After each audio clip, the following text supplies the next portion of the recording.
this bolt, it's almost stripped. Ain't no one paying this dealership this kind of money. If you do, that's on you. Now for this side. All right, that's the finished product.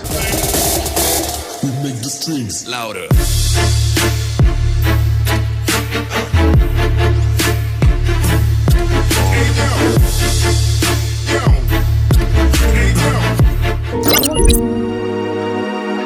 Why this video? I called a Mercedes dealership because I was having a time crunch asking, hey, just to get the brakes done. My mouth dropped to the floor when they told me that it would be $2,000. I said, what? How much? Is there a special deal? No, just to get the brakes done. So I'm thinking to myself, there has to be something special. So this video is for those who don't take BS. It isn't just Mercedes, y'all. I think it was last week I asked Big O what it would be just to get my spark plugs changed because it was kind of needing a tune-up. I'm thinking, you know, $100, couple $100. They told me $542, something like that. Man, I bought the spark plugs from O'Reilly's, 127 for NKGs. Did it in about 5 minutes. Literally just pop them off. It was so simple. So again, this video is going to be for saving time and saving money so that we don't get robbed by this dealership. Let's go.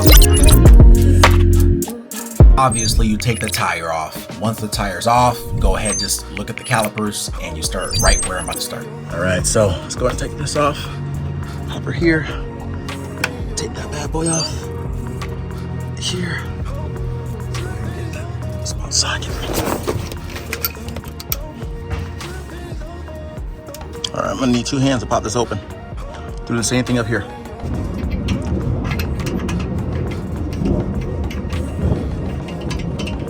All right, same thing down here. This one on the bottom is super long, so I'm gonna go ahead and do this one again. I wish I would just use a drill, but my 3/8 driver connection is missing, so you do what you gotta do. All right, so the way I got the top out, I used a screwdriver and I just got in here, I just boom, that's how I got the top out. We'll do the same thing with the bottom. That's what she looks like. Just gonna put her over here in the shade. So now I'm gonna go ahead and loosen this bad boy here and this one up here, and that should let me kind of wiggle it out. So, but before that, of course, just gonna go ahead and use this rubber mallet to get me some leverage. All right, so correction for the bottom, you wanna just kind of peek through the boot. You'll see the little screw, and just use one of the threads. Just slightly go back, and it'll come out. See? See? Just pull it out. There she is. Now you should be able to just wiggle. All right, I'm gonna take this top one off and leave the bottom one on. You know what I'm gonna do? Let's see.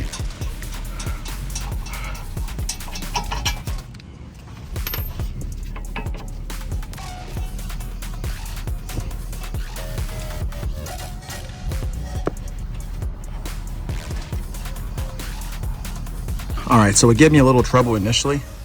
What I did was just got the brakes just kind of right in here. I got the brakes and I got the screwdriver in between. Just kind of just shimmied it a little bit, just moved it, and boom, it came loose. So I'm gonna grab, hold.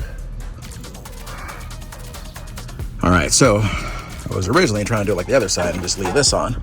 So I'm gonna put her back here, put her back, just to secure it. Usually you want to put some thread lock on there. There's a little bit on there, if you can see.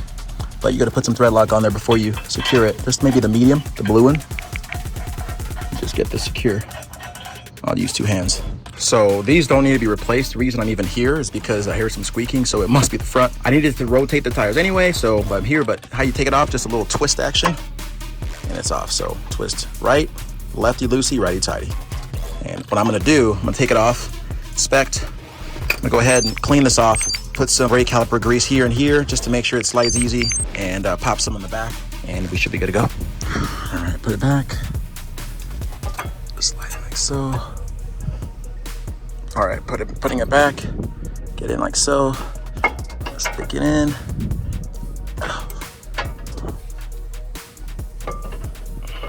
All right, messed up. So, there we go.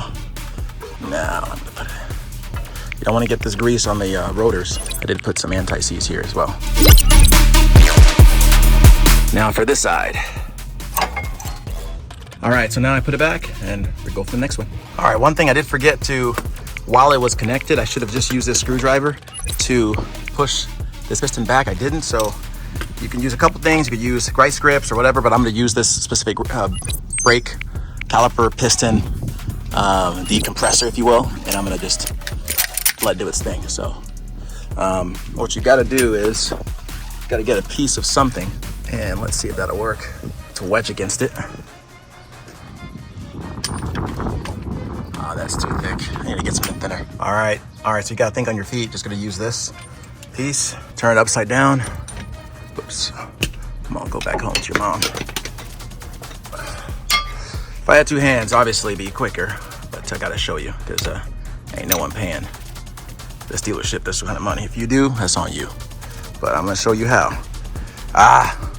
Come on. There we go. There we go. Now I'm just gonna push. Notice how the pistons are compressing. Now it's all the way in.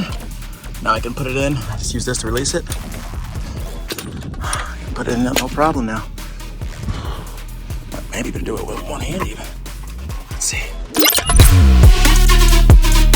All right, pop her off. There, pop her off. There. You know, I've often said necessity is the mother of invention. This bolt, it's almost stripped. So I couldn't get it off, but got this top one off, and I'm just gonna do what I gotta do.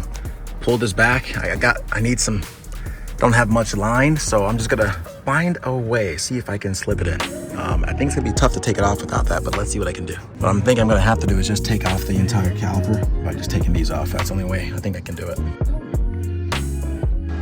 All right, that's the finished product. Got her all done. I'm gonna go do a test drive real quick.